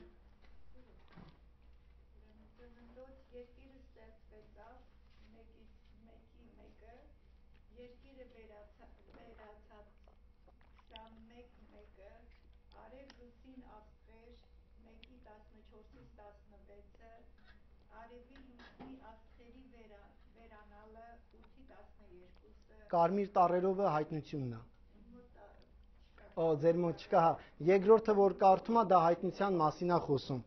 Օրինակ արև լուսին աստղեր Աստված ստեղծեց, բայց ծննդոցի մեջ տեսնում ենք, որ արև լուսին աստղերը 1/3 մասը ընկնում է, վերանում է, գնալով վերջանում է։ Հա։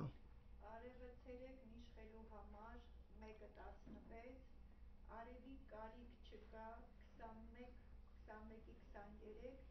խավարը որ կոչվեց գիշեր 1:5, գիշերը չի լինելու 22-5, ջրերը նածով կոչվեց 1:10, այլևս ծով չի լինելու 21-1, գետ երկրի օրհնության համար 2:10-14, գետ նոր երկրի համար 22-1-2, մարդ Աստծո պատկերով 1:26, մարդ առաջնորդված սատանայի պատկերով 13, մեղքի մուտք 3, մեղքի ավարտը 21, անեծքի հայտարարվել է 3-ից 14-ից 17, այլևս անեծք չի լինելու 22-ից 3, մավան մուտքը 3:19, այլևս մատ չի լինելու 21:4, Քերոբեի մասին առաջին հիշատակումը 3:24, Երոբեի մասին վերջնական հիշատակումը 19:4, Այդ քն մոռացել էի,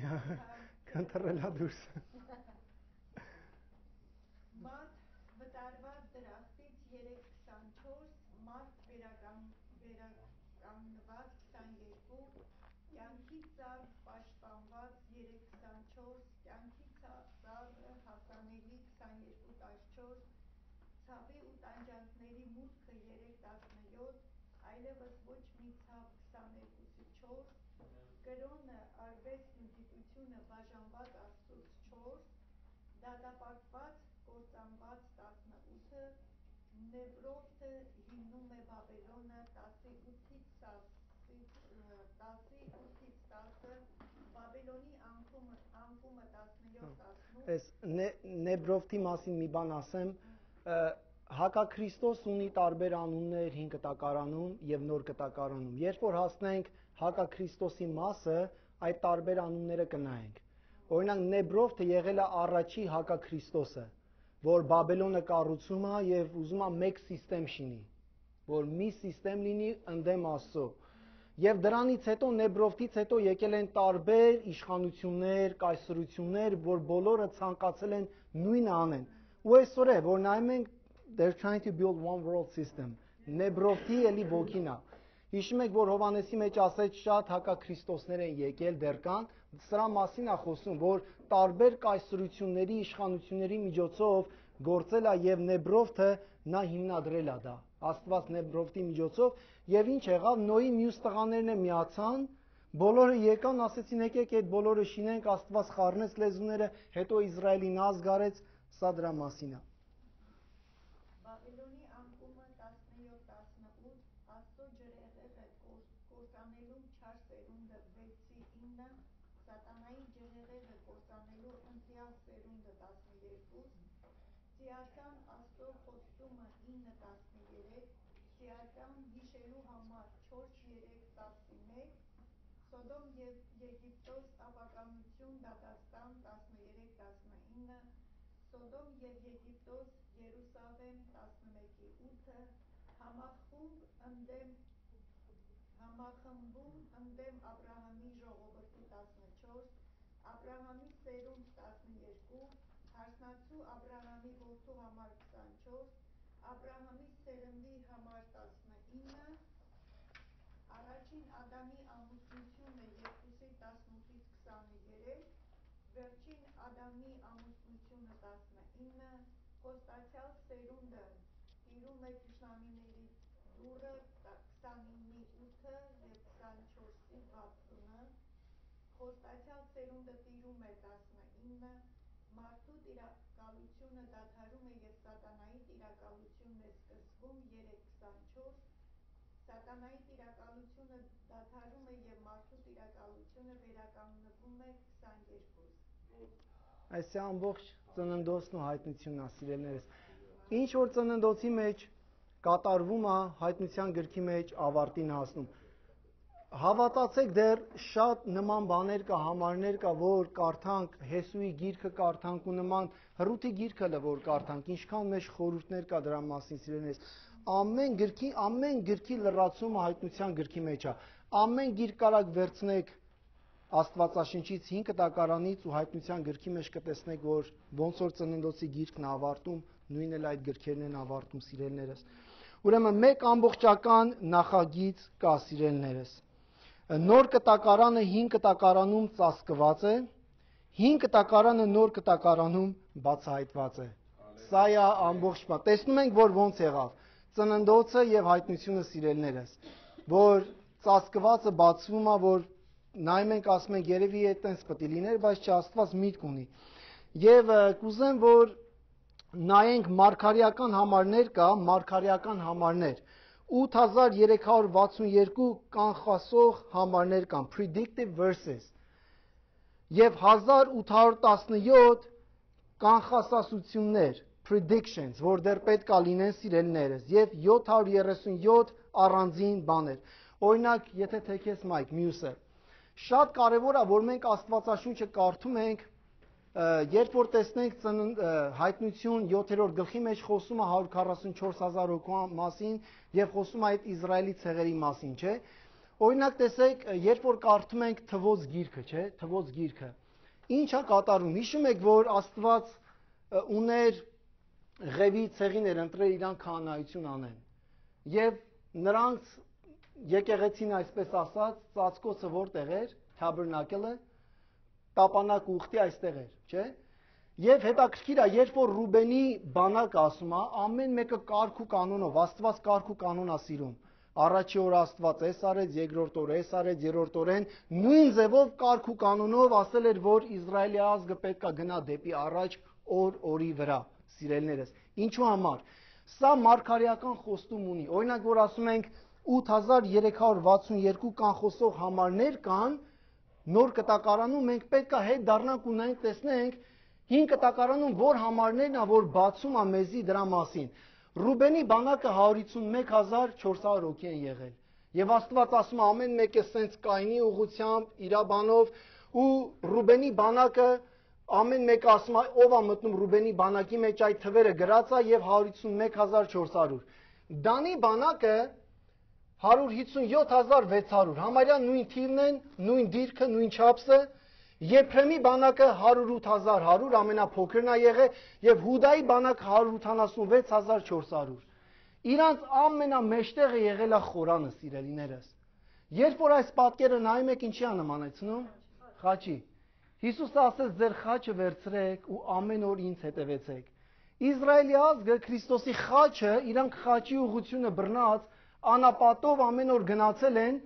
ու Քրիստոս Աստծո հոգին իրանց առաջնորդել է դեպի խոստացյալ երկիրը, բայց այդ հայտնությունը իրանց համար ծածկված է, սիրելիներս, մինչև այսօր։ Բայց եկեղեցու համար, մեր համար խաչի խորհուրդը բացվել է։ Խաչի ուղղակի սա մեդալ չի, որ մենք գցում ենք, չէ, բայց նայում ենք, տեսնում ենք ամեն մեկ ու ասում է, որ պետք է արևմուտքը լիներ Եփրեմը ու պարզ ասում է, մեջը գրված է հարավի մասը Ռուբենը, հյուսիսի մասը Դանը եւ արևելքի մասը պետք է լինի Հուդան, սիրելիներս։ Իրանց չափսերը, իրանց ուղղությունները, իրանց բանակի մեծությունը խորհրդանշում է Քրիստոսի խաչը, իսկ մեջտեղով է Աստվածը։ Եթե այսօր Քրիստոսը Աստծո հոգին հանենք եկեղեցու մեջտեղից, սիրելիներս, խաչը կարա լինի, բայց զորություն կարա չունենա, սիրելիներս։ Ուրեմն խաչի զորությունը ցույց է տալի Թվոց գրքի մեջ։ Եվ այսպես սա մեկ օրինակն է։ Մենք կարանք սա մեկ օրինակ տեսնենք 8362 համարներից, որ այնքան օրինակներ կա, որ խոսում է Հիսուս Քրիստոսի մասին, սիրելիներս։ Եվ մարգարեական խոշոր թեմաներ կան Հայտնության գրքի մեջ, որ նայելու ենք Հայտնության գիրքը։ Երևի ավելի հեշտ ենք նայել, կարանք ամեն գլուխ կարդայինք, անցնենք առաջ, պետք է մի քիչ մանրամասն նայենք։ Հայտնության գրքի մեջ խոսում է Իսրայելի մասին, Երուսաղեմի մասին, տաճարի մասին, այդ մեջտեղ այդ խորանը, որ փոխվեց շենքի, հետո շենքը դարձավ ինչ։ Մենք դարձանք Աստծո տաճարը, Աստծո հոգին մեր մեջ է բնակվում, տաճարը խոսում է Բաբելոնի մասին, Ռուսաստանի մասին, վերջի օրերի մասին, որ պետք է լինի, Չինաստանի վերելքը, եվրոպական գերատերությունները, էկումենիկ կրոն, շատ զգույշ պետք է լինենք սրանից։ Ecumenical unity կա, սիրելիներս։ Օրինակ պատկերացրեք, հիմա ասում են շատերը, որ ավետարանչական եկեղեցիները ոնց որ 70 թվականներին են եղել, Նազարեթ եղբայրը երևի լավ կիմանա։ Բոլոր ավետարանչական եկեղեցիները հավաքվել են իրար հետ ու որոշել են, որ որն է աղանդ ու որն է քրիստոնեություն։ Որն է cult and որն է Christian։ Okay, ոնց կարանք իմանանք ով է պատկանում քրիստոնեական ծածկոցի տակ ու որն է աղանդ։ Եկել են 6 կետ են ընտրել, այսպես ասած, որ առաջինը, ովքեր որ հավատում են Աստվածաշունչը Աստծո խոսքն է,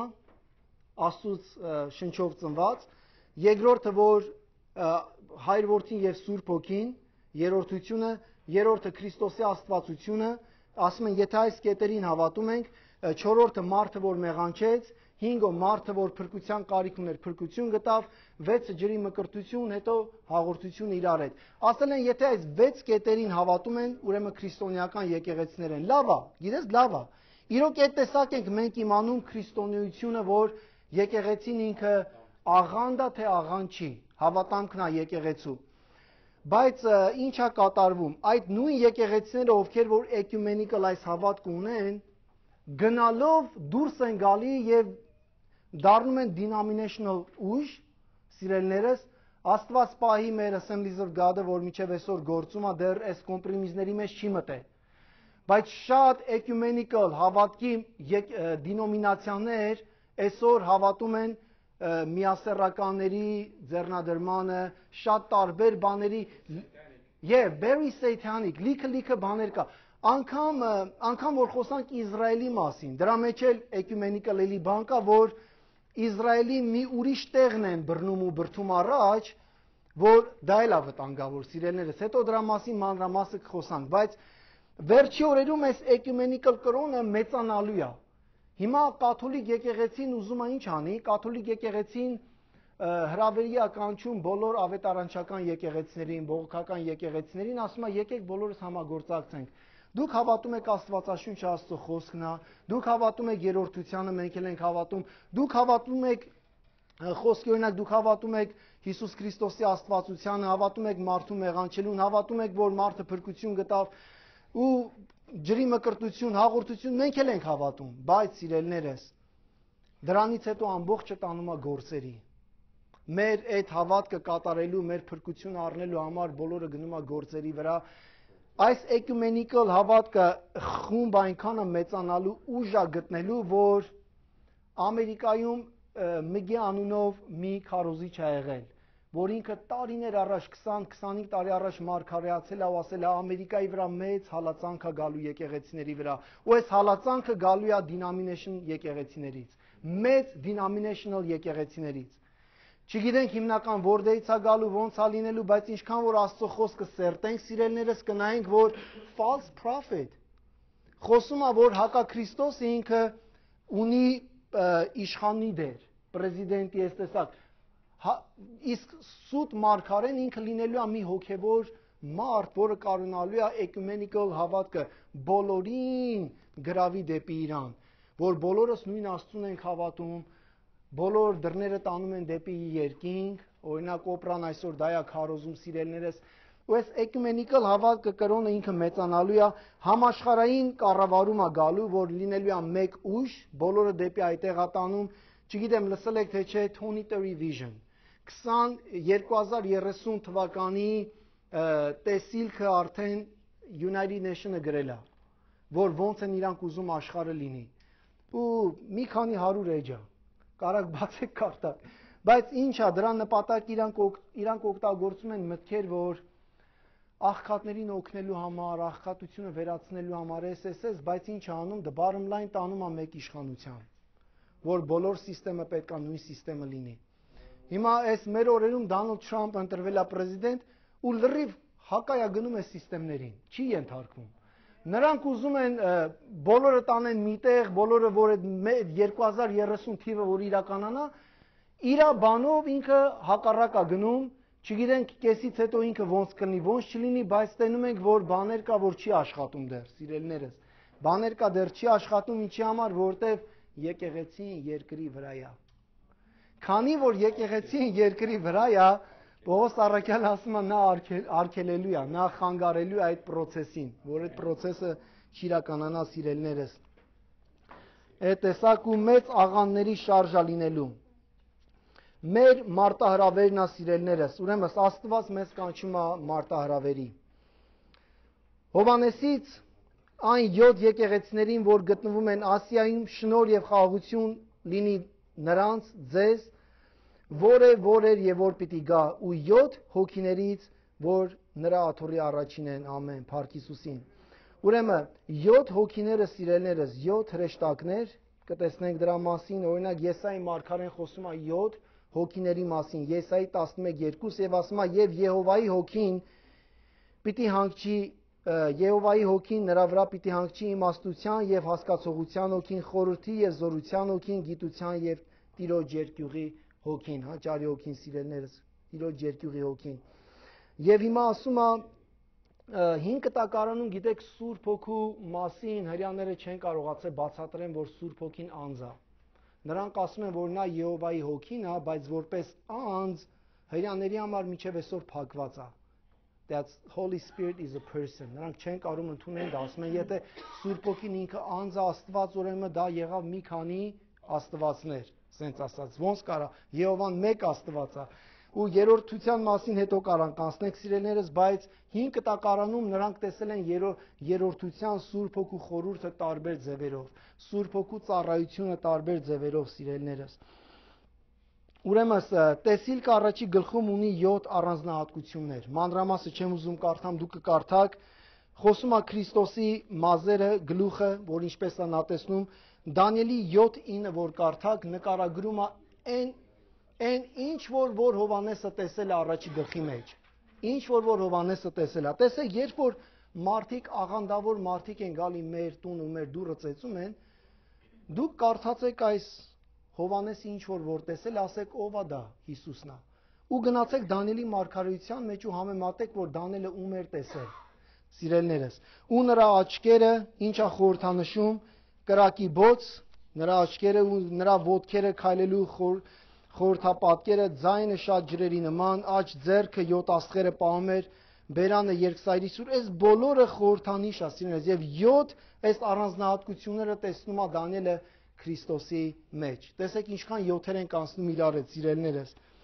Եվ աստվածային ուրվագիծ, միակ գիրքն է, որ տալիս է ամբողջ outline-ը, ուրվագիծը սիրելիներս, որ ինչ ենք սերտելու, ինչի մասին է։ Գրիր ինչ որ տեսնում ես, Քրիստոսի տեսիլքը գլուխ առաջինում,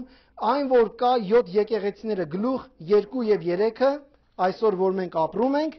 եւ այն որ հետո լինելու է, այն որ եկեղեցիներից հետո գալիս է գլուխ 4-ից 22-ը, Հայտնություն 1:19-ում ասում է սիրելիներս։ Ուրեմն այս գրքում խորհուրդները իրանք ինքնաբացատրություն ունեն, սիրելիներս։ Երբ որ Հայտնության գիրքը կարդանք, նա խոսում է աստղերի մասին ու նաև բացատրում է ինչ այդ աստղերի նշանակությունը։ 7 աստղերի խորհուրդը, որի մեջ ձեռքում են, տեսնում եք այն 7 ոսկեղեն աշտանակներն են, 7 աստղերը 7 եկեղեցիների հրեշտակներն են, իսկ 7 աշտանակները, որ դուք տեսնում ես, 7 եկեղեցիներն են։ Ուրեմն Աստվածաշունչը սերտելու համար կա systematic theology, սիրելիներս։ Ուրեմն երբ որ մի բառ տեսնում ենք ավետարանի մեջ գրված, նախքան որ միտք կազմենք այդ բառի վրա ու նշանակություն տանք, մենք պետք է գնանք տեսնենք այդ բառը որտեղ առաջի անգամ գրված եղել։ Որտեղ որ այդ բառը առաջի անգամ նշված Աստվածաշնչի մեջ, միտքը երբեք չի փոխվելու։ Այդ նույն միտքը տարբեր գրքերի մեջ տեսնելու ես, ու այդ նույն միտքը նույն պատգամն է խոսալու։ So there is one interpretation, մեկ թարգմանություն կա many applications։ Նայած ամեն մեկս ինչ սիտուացիայով ենք անցնում ու ոնց կարանք կիրառենք մեր կյանքում սիրելիներս։ Չենք կարող ամեն մեկս մեր կյանքի փորձառություններով անցնելով Աստծո խոսքը թարգմանենք, տարբեր կիրառենք մեր կյանքի մեջ տարբեր խճճված թարգմանություններ տանք, թարգմանությունը մեկն է։ Ուրեմն երբ որ ասում է 7 աստղերի խորհուրդը, Հիսուսը բացատրում է 7 աստղերը ինչի մասին է։ Այդ տեսակ։ Ուրեմն 7 եկեղեցիները այն որ կա, խոստենալու ենք 7 եկեղեցիների մասին։ Ինչու ոչ 7 եկեղեցիները Երուսաղեմի, Անտիոքի, Հռոմի, Լուստրայի, Իկոնիայի եւ այլն, շատ Կորինթոսի եկեղեցին, սիրելիներս, տարբեր եկեղեցիներ կա։ Ինչու Աստված չի նշում այդ եկեղեցիները։ Բայց Աստված նշում այս 7 հատուկ եկեղեցիները։ Ուրեմն դրա նպատակը հետեւյալն է։ Տեղական եկեղեցիները իրական եկեղեցիներ են եղել, հնաբերական հետազոտությամբ մի մարդ, որ ուսումնասիրել է ամբողջ այդ եկեղեցիները, տեսել է, որ նրանք մինչև այսօր իրական են եւ գոյություն ունեն։ Թուրքիա, որ գնանք այդ եկեղեցիները իրանց տեղում են սիրելիներս, այդ եկեղեցիները իրական եկեղեցիներ են եղել, փոխաբերական իմաստ չունեն։ Եվ այս եկեղեցիները խրատական եկեղեցիներ են, որ ուղերձ է տալի յուրաքանչյուրիս այսօր։ Ուրեմն այդ եկեղեցիների մեջ ինչ կատարվել է, նայելու ենք այդ 7 եկեղեցիների մեջ, սերտելու ենք ինչ է կատարվում ու մեր եկեղեցին 7-ից որ մեկի նման է, հետաքրքիր է։ Շատ կուզեմ Եփեսոսի եկեղեցու նման լինի։ Ավելի լավ երևի մի քիչ սերդ կորցնես, բայց վարդապետությունդ պահես, միգուցե, չգիտեմ, թե որ մի եկեղեցու նման ասենք, Հեզաբելի եկեղեցու նման, չէ, այդ մեկը պետք չի։ Թե որտեղ որ Հեզաբել կամ Բաղամի, որ կոմպրոմիսի, հələ կկարդանք ու տեսնենք, որ եկեղեցու, թե Ֆիլադելֆիայի եկեղեցին, սիրելիներս, կտեսնենք ամեն եկեղեցու մասին, սիրելիներս։ Ու դրա մեջ պատգամ ունի, որ վերաբերում է այսօր մեզի քարոզչական հոմելերիկ պատգամ ունի, որը կոչվում է նա ով ականջունի թող լսի։ Ուրեմն բոլոր եկեղեցիներին ասում, ոչ թե առաջի դարի եկեղեցիներին, այլ նաև մեզ, ով ականջունի թող լսի ինչ Աստծո Հոգին ասում եկեղեցիներին։ So we can apply the message in ourselves in our days now. Ու իր մեջ ունի մարգարեական խորհուրդ, սիրելիներս, այս եկեղեցիների խորհուրդը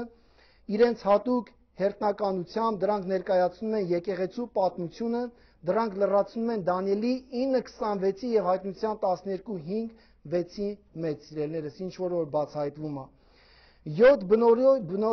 բնորոշիչ տարբեր յուրաքանչյուր նամակներում, սիրելիներս, 7 տարբեր կետեր կա։ Երբ որ սերտենք Հայտնության գիրքը, այս 7 եկեղեցիները, այս 7 կետեր իրար հետ անցնելու ենք։ Տեսնելու ենք եկեղեցու անունը ու ինչա նշանակում եկեղեցու անունը։ Քրիստոսի անունը Տիտղոսներից մեկը ամեն մի եկեղեցու մեջ Քրիստոսին անունա տալիս, սիրելիներս, Քրիստոսի անունը, եկեղեցու գովասանքը, ինչ անհանգստություն կա այդ եկեղեցու մասին, քաջալերանք, ինչ լավ բան անում եկեղեցին, հաղթության խոստումը եւ նաեւ նա ով ականջ ունի թող լսի ամեն եկեղեցիներին այս նույն պատգամն ատալի Փառք Հիսուսին 20 էջ հասանք ու վերջացրեցինք։ Չգիտեմ ինչքան ժամանակ տևեց, երևի չափից ավել, բայց սա ամենաերկարն էր, մյուսը կարճ կլինի, սիրելիներս, ուղղակի պետք է որոշ չափով հասկանանք Հայտնության գիրքը մեզ ինչ ուղղությամբ է տանելու, որ եթե սկսենք ուղղակի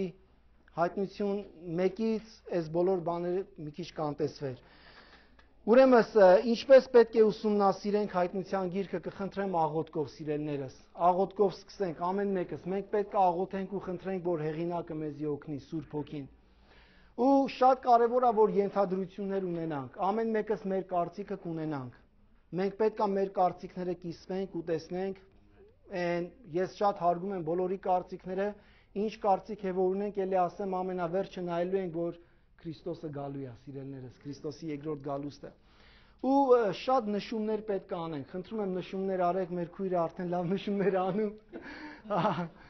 Ու տարանք օգնություններ խնդրենք, սիրելիներս, ու շատ կարևոր է, որ exegetical կոչվում է, որ Աստծո խոսքը պետք է սերտենք իր background-ը, անցյալը, պատմությունը, ոնց են առաջի դարի քրիստոնյաները նայել այդ պատգամը ու ոնց մենք կարանք կիրառենք մեր կյանքում, սիրելիներս։ Պատկերացրեք 2000 տարվա տեքստ ենք կարդում։ Ու պետք է տենանք 2000 տարվա մեջ it's a lot of exegetical process որ պետք է անցնենք, process-ով պետք է անցնենք, սիրելիներս, Փառք Հիսուսին։ Ուրեմն հաջորդ դասի համար կխնդրեմ, որ կարդանք ամբողջ գիրքը, եթե կարանք։ 21 գլուխ 20 շատ չի, չէ՞։ 22 գլուխ։ Հա։ Ու ուշադիր ուսումնասիրենք գլուխ առաջինը, նշումներ անենք գլուխ առաջինի մեջ, առանձնահատկությունը, սիրելիներս, պետք է նշենք բոլոր Քրիստոսի մասին, օրինակ այդ իր տեսարանը, որ տեսավ, ինչպես Հիսուսին տեսավ Հովհաննեսը։ Նշումներ անենք դրա մասին, ինչ խորհրդապատկեր ունի 7 աշտանակները, որ ասեց 7 աշտանակները, գրիր մի քանի եկեղեցիներ, որոնք այս 7-ի մեջ նշված չեն, ինչու այս 7-ը։ Եթե այս 7-ից բացի այլ եկեղեցիներ գիտեք, դրանց մասին է գրեք, սիրելիներս, Փառք Հիսուսին, այսքանով այսօրվա մեր ուսումնասիրությունն էր Հայտնության գրքի առաջին մասը։ Ամեն, Փառք Հիսուսին։